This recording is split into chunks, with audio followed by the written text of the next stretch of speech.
झारखंड का सियासी तूफान फिलहाल थमता नजर नहीं आ रहा है। झारखंड के पूर्व मुख्यमंत्री चंपई सोरेन दिल्ली से झारखंड पहुंच गए हैं, लेकिन उन्होंने अभी अपने सियासी पत्ते खोले नहीं हैं।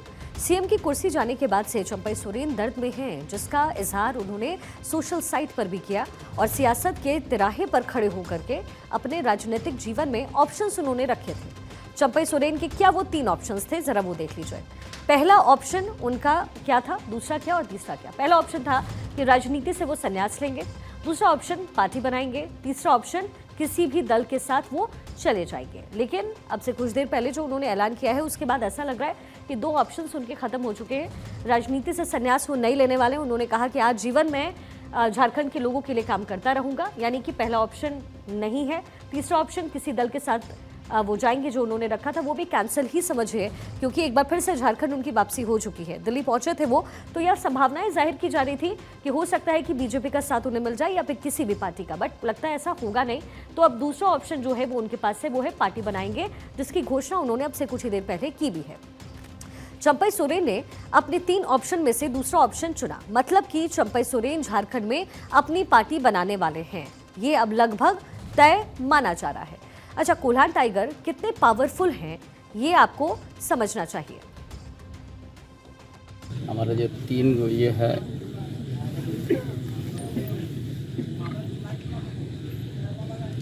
कहीं लिखे है संन्यास हम बनेंगे या संगठन को बनाएंगे या उसी रास्ते में अगर अच्छा दोस्त मिलेगा तो हम दोस्ती करेंगे। अपने स्टैंड पर कायम है आप? अपना स्टेप अभी तक पत्ता नहीं खुल पाया है, अभी तक कहीं कि आगे क्या करना है, समय लगेगा। नहीं, हमारा हम तो 3 जुलाई को ही हम अपना बोल दिया कि हमारा नया अध्याय शुरू होगा। नया अध्याय में हमारा 3 को प्रमुख हमने रखे हैं।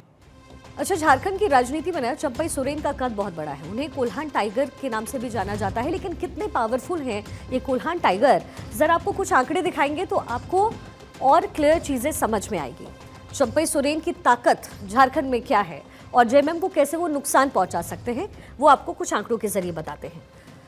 सबसे पहले चंपई सोरेन जो है वो आदिवासी नेता माने जाते हैं, ठीक है। चंपई सोरेन एक आदिवासी नेता के रूप में है और कोल्हान रीजन से इनका ताल्लुकात है। कोल्हान से इनका ताल्लुकात है। अब कोल्हान इंपॉर्टेंट क्यों है ये आप समझिए। कोल्हान दरअसल यहाँ से जो है 14 विधानसभा सीटें पड़ती हैं, 14 है इसका नंबर, और कोल्हान में 14 विधानसभा सीटें हैं और इस पर एक पावरफुल नेता के तौर पर चंपई सोरेन हमेशा काम करते रहे हैं। लेकिन कोल्हान सीट में सबसे बड़ी बात यह है कि लगभग चंपई सोरेन ये मानते रहे हैं कि 20 से 25 हजार वोट जो है वो उनके नाम पर अकेले यहाँ पर किसी भी विधायक को मिल जाता है। ये उनका हमेशा मानना रहा है।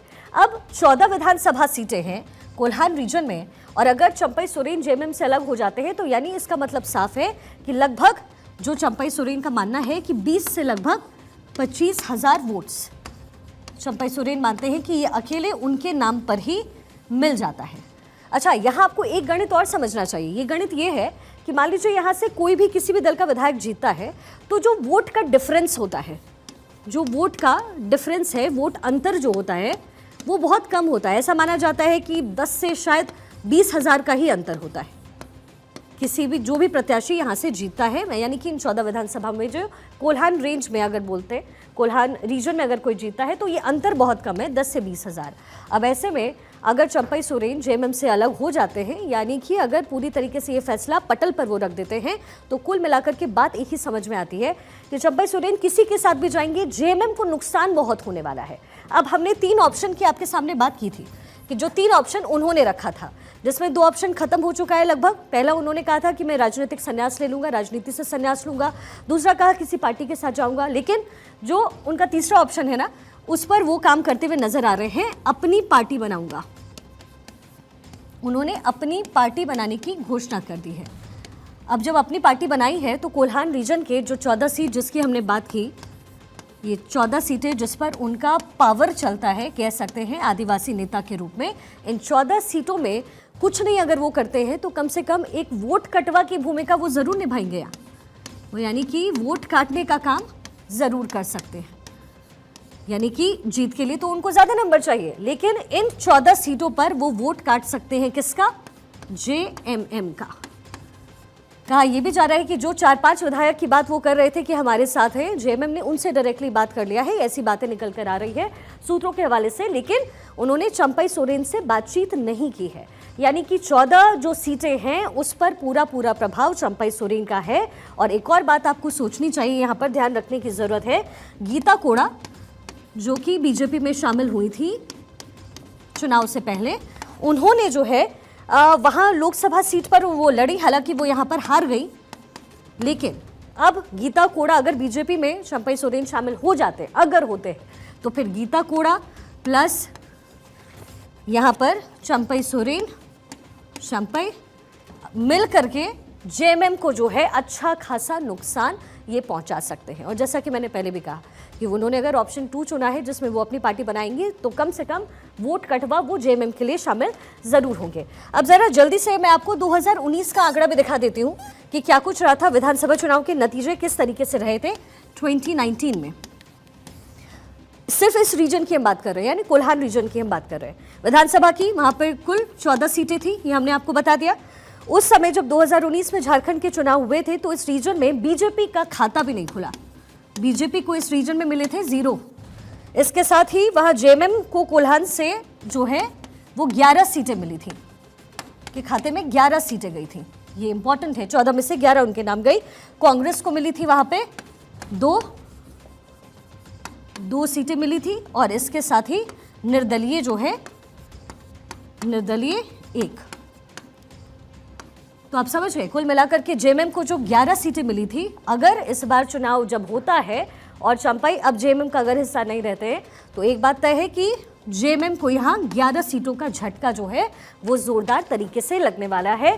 और यही वजह है कि कम से कम इस समय सोरेन ये सोच रहे हैं कि चंपई अगर नहीं भी आए तो कम से कम जो विधायक हैं उनको बचा दिया जाए।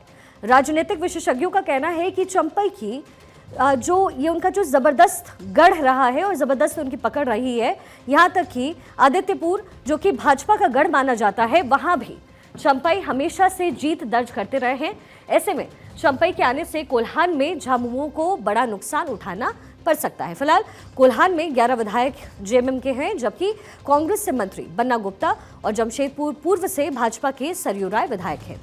चंपई के आदिवासी समुदाय युवा मतदाताओं पर एक अच्छी पकड़ मानी जाती है। दरअसल बगावत की ये जो चिंगारी है ना, वो चिंगारी उसी दिन सुलग गई जिस दिन हेमंत सोरेन 5 महीने बाद जेल से बाहर आए, और चंपई सोरेन के इस्तीफे के बाद उन्होंने फिर से मुख्यमंत्री पद की शपथ ली। अब आपको टाइमलाइन के जरिए समझाते हैं कि कब कब क्या कुछ हुआ और कैसे इसका असर जो है वो चंपई पर नजर आया। 31 जनवरी से 2024 हेमंत सोरेन से सीएम पद से इस्तीफा उन्होंने दिया। हेमंत सोरेन को ईडी ने गिरफ्तार उस समय किया। 2 फरवरी 2024 चंपई सोरेन ने सीएम पद की शपथ ली। 28 जून 2024 5 महीने बाद हेमंत सोरेन को जमानत मिली। 28 जून 2024 हेमंत बाबू का घोटाले में कोई उनका रोल नहीं है, ये चंपई सोरेन ने अपने मुंह से ये बातें कही थी। 3 जुलाई 2024 चंपई सोरेन ने सीएम पद से फिर इस्तीफा दिया। 4 जुलाई 2024 हेमंत सोरेन ने सीएम पद की वापस शपथ ली, अपने पद पर वो काबिज हुए। फिर 4 जुलाई 2024 चंपई सोरेन की नाराजगी की खबरें आने लग गई, सुबुगाहट तेज हो गई। फिर 16 अगस्त 2024 चंपई सोरेन दिल्ली पहुंचे। 17 अगस्त 2024 बीजेपी नेताओं से बातचीत उन्होंने की। 18 अगस्त 2024 उनकी राहें जुदा करने का उन्होंने ऐलान कर दिया। 21 अगस्त 2024 नई पार्टी बनाने का ऐलान भी कर दिया। अब झारखंड में इसी साल के अंत में विधानसभा चुनाव होने हैं। ऐसे में अगर चंपई सोरेन के जेएमएम से अलग होने पर जेएमएम को इसका काफी नुकसान उठाना पड़ सकता है। झारखंड विधानसभा की मौजूदा स्थिति अगर आप देखें तो वो भी समझिए क्या है। झारखंड में सत्ता का समीकरण कैसे है बटा हुआ, ये देखिए। कुल सीटें हैं 81, बहुमत का आंकड़ा हो गया 41। सरकार और विपक्ष इनके आंकड़े क्या है? जेएमएम के खाते में 28 सीटें हैं, वहीं बीजेपी 22 पर काबिज है, यानी बहुमत का आंकड़ा 41 है, कुल सीटें 80 है, जेएमएम 28, बीजेपी 22। झारखंड में ये सत्ता का पूरा समीकरण है। ऐसे में अगर चंपई अपनी पार्टी बनाते हैं तो जैसा मैंने पहले भी कहा कि अगर कुछ नहीं हुआ तो कम से कम जेएमएम को वो नुकसान पहुंचाएंगे वोट को लेकर और विधायकों को लेकर के। ऐसे में झारखंड के समीकरण को अगर आप समझ गए तो ये बात भी समझ गए होंगे कि हेमंत सोरेन के लिए या फिर कह सकते हैं कि जेएमएम के लिए वो कितने इंपॉर्टेंट हैं। बीजेपी को 22 सीटें मिली थी, इंडियन नेशनल कांग्रेस के खाते में 16, एजेएसयू को 3, RLD 1, NCP 1, CPI ML 1, IND 1, यानी कुल 46, कुल 28 झारखंड विधानसभा में अभी 74 विधायक है, 7 सीटें अभी भी खाली है। ऐसे में झारखंड की सियासत एक नए बदलाव की तरफ आगे तेजी से बढ़ रही है। आगे समीकरण कितना बदलेगा ये देखना दिलचस्प रहने वाला है, लेकिन फिलहाल चंपई सोरेन की तरफ से ऐलान है कि वो अपनी पार्टी बनाने वाले हैं। झारखंड की राजनीति के उठापटक की सरगर्मी तेज है। दिल्ली से रांची तक सियासी हलचल मची है।